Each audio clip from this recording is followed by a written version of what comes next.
Hello, good morning everyone. मैं आशा करती हूँ कि आप सब बिल्कुल ठीक होंगे और एक बार फिर से आप सभी का स्वागत है हमारे चैनल एजुकेशन वर्ल्ड पर। तो फ्रेंड्स, ये हमारी डेली करंट अफेयर्स की क्लासेस है और यहाँ पर हर दिन most important top 15 current affairs का डिटेल में along with explanation and revision discuss करते हैं। अगर आप किसी भी वनडे एग्ज़ाम की तैयारी कर रहे हैं तो ये क्लास आपके लिए बहुत फ़ायदेमंद होंगे। दोस्तों, आप अपने सर्कल्स में ज़रूर इस क्लास को शेयर करें ताकि आपके साथ उन्हें भी फ़ायदा मिले। तो ओके, आगे चलते हैं क्वेश्चन की ओर। हाल ही में किस देश के प्रधानमंत्री कीर स्टारमर ने पद से इस्तीफा दिया है?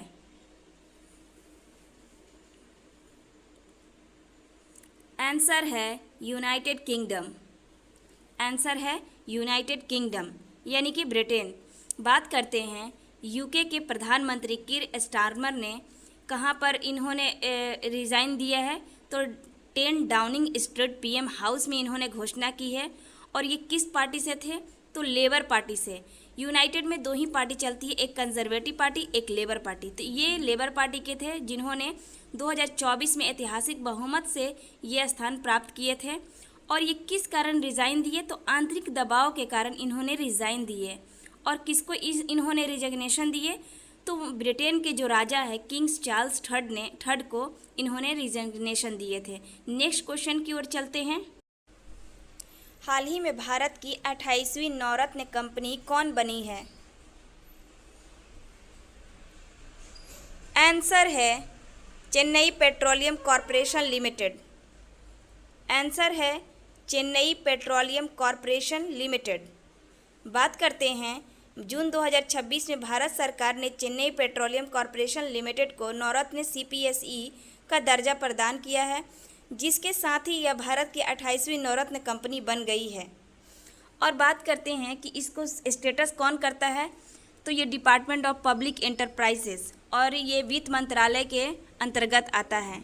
फ़ायदा क्या है इस कंपनी से, तो CPCL कंपनी सरकार की अनुमति के बिना 1000 करोड़ या नेट वर्थ का 15% निवेश कर सकती है। आगे क्वेश्चन की ओर चलते हैं। हाल ही में भारतीय महिला हॉकी टीम ने FIH महिला नेशन कप 2026 का खिताब कहाँ जीता है?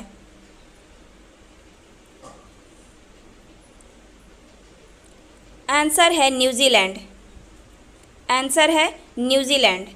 बात करते हैं भारतीय महिला हॉकी टीम ने 21 जून 2026 को न्यूजीलैंड में खेले गए फाइनल में मेजबान न्यूजीलैंड को 2-0 से हराकर FIH महिला नेशन कप 2026 का खिताब जीता।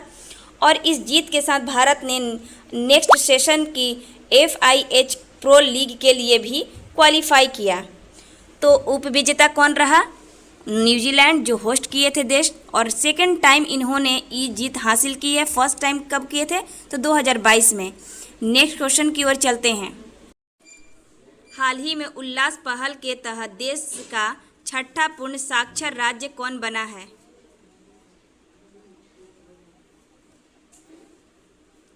आंसर है उत्तराखंड। आंसर है उत्तराखंड। बात करते हैं जून 2026 में उत्तराखंड ने स्वयं को पूर्ण साक्षर राज्य घोषित किया और यह पहल उल्लास के तहत घोषणा हुई है। उल्लास का मतलब होता है understanding life long learning for all in society. पहल के तहत भारत का 6ठा पूर्ण साक्षर राज्य बन गया है। इससे पहले मिजोरम, गोवा, त्रिपुरा, हिमाचल प्रदेश और सिक्किम यह उपलब्धि प्राप्त कर चुके थे। उल्लास पहल के तहत 15 वर्ष या अधिक उम्र के 95% लोगों को साक्षर करना है। नेक्स्ट क्वेश्चन की ओर चलते हैं। हाल ही में इंडियन एथलेटिक्स अवार्ड 2025 के तहत best male athlete of the year का सम्मान किसे मिला? आंसर है नीरज चोपड़ा। आंसर है नीरज चोपड़ा। ये अवार्ड न्यू दिल्ली में दिया गया और ये फर्स्ट टाइम दिया जा रहा है। जून 2026 में आयोजित प्रथम इंडियन एथलेटिक्स अवार्ड में भारतीय भाला फेंक खिलाड़ी नीरज चोपड़ा को उनके शानदार प्रदर्शन के लिए best male athlete of the year 2025 सम्मान से नवाजा गया। और 2020 टोक्यो ओलंपिक में इन्होंने गोल्ड मेडल जीता और 2024 में पेरिस ओलंपिक में सिल्वर मेडल जीता। नेक्स्ट क्वेश्चन की ओर चलते हैं। राष्ट्रीय खेल प्रशासन अधिनियम 2025 के तहत राष्ट्रीय खेल बोर्ड के लिए गठित सर्च कम सिलेक्शन कमेटी का अध्यक्ष किसे बनाया गया है? आंसर है डॉक्टर टीवी सोमनाथन। आंसर है डॉक्टर टीवी सोमनाथन। बात करते हैं जून 2026 में केंद्र सरकार ने राष्ट्रीय खेल बोर्ड के गठन के लिए सर्च कम सिलेक्शन कमेटी का गठन किया है। इस समिति के अध्यक्ष यानी कि चेयरपर्सन कैबिनेट सचिव डॉक्टर टीवी सोमनाथन बनाए गए हैं। समिति राष्ट्रीय खेल बोर्ड के अध्यक्ष एवं सदस्यों के नामों की सिफारिश करेगी। नेक्स्ट क्वेश्चन की ओर चलते हैं।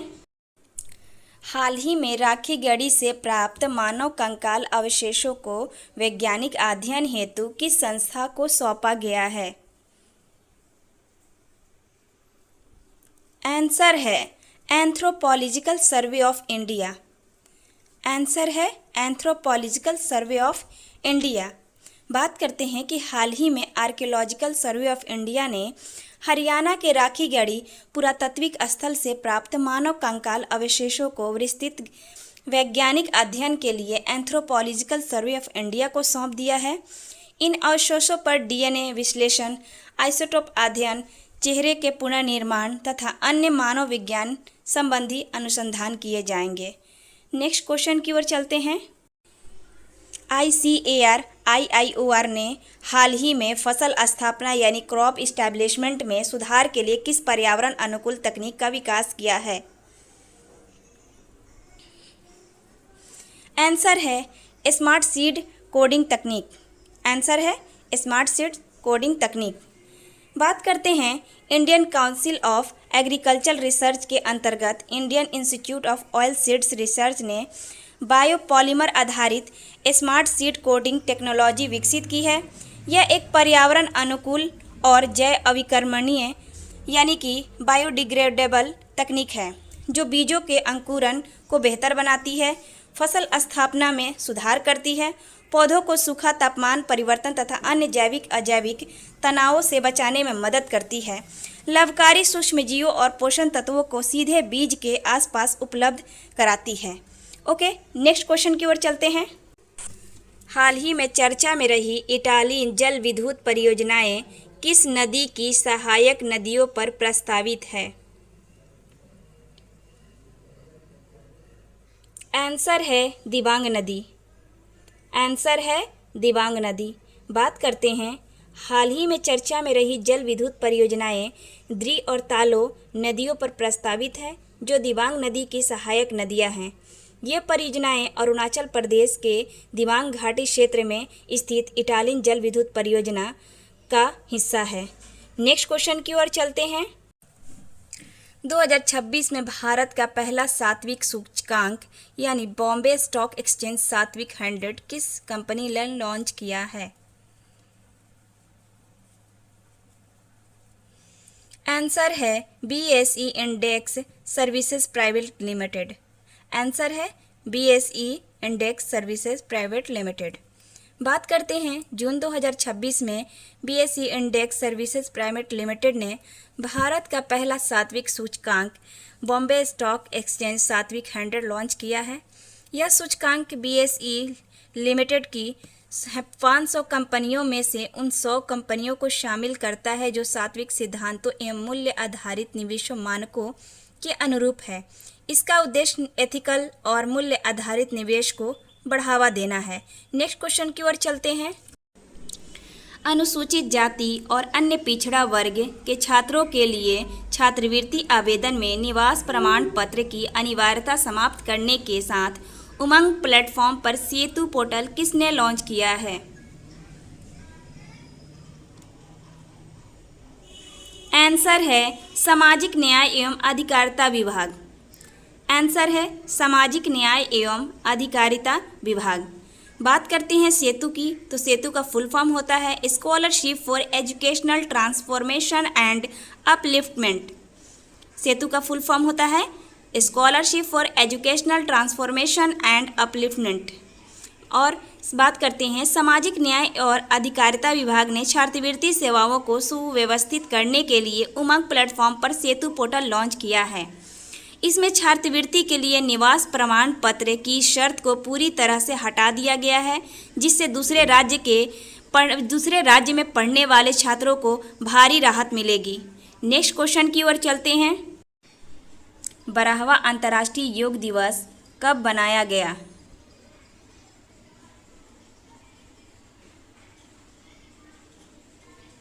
आंसर है 21 जून। आंसर है 21 जून। बात करते हैं 12वां अंतर्राष्ट्रीय योग दिवस 2026 21 जून 2026 को मनाया गया है। इस वर्ष का मुख्य राष्ट्रीय समारोह कोलकाता में आयोजित किया गया, जिसका नेतृत्व प्रधानमंत्री नरेंद्र मोदी के द्वारा किया गया था। 2026 की थीम है स्वस्थ आयु के लिए योग, यानी yoga for healthy ageing. Yoga for healthy ageing. Next question की ओर चलते हैं। जून 2026 में केंद्रीय वित्त मंत्री निर्मला सीतारमण ने पूर्वोत्तर भारत के सबसे बड़े जैविक मसाला प्रसंस्करण संयंत्र का उद्घाटन कहाँ किया? आंसर है भोईरिम्बोग री भोई जिला मेघालय में। आंसर है भोईरिम्बोग री भोई जिला मेघालय में। बात करते हैं इस आधुनिक संयंत्र को eastern Ri Bhoi organic farmer producer company limited द्वारा केंद्र सरकार की पूर्व उत्तर क्षेत्र के लिए जैविक मूल्य श्रृंखला विकास मिशन के तहत लगभग 32 करोड़ रुपए की लागत से तैयार किया गया है। जैविक मसाला प्रसंस्करण संयंत्र स्थापित करने का प्राथमिक लक्ष्य किसानों की आय में गुणवत्ता वृद्धि करना है। नेक्स्ट क्वेश्चन की ओर चलते हैं। मुंबई अंतर्राष्ट्रीय फिल्म महोत्सव 2026 में गोल्डन कॉन्च अवार्ड सर्वश्रेष्ठ डॉक्यूमेंट्री फिल्म के लिए किस फिल्म को दिया गया? आंसर है सिल्वर। आंसर है सिल्वर। नेक्स्ट क्वेश्चन की ओर चलते हैं। फूड एंड एग्रीकल्चर ऑर्गेनाइजेशन की सोफिया रिपोर्ट 2024 के अनुसार जलीय पशु उत्पादन में भारत का वैश्विक स्थान क्या रहा है? आंसर है द्वितीय। आंसर है द्वितीय। बात करते हैं FAO की सोफिया रिपोर्ट 2024 के अनुसार जलीय पशु उत्पादन एक्वेटिक एनिमल प्रोडक्शन में भारत विश्व में दूसरा स्थान पर रहा।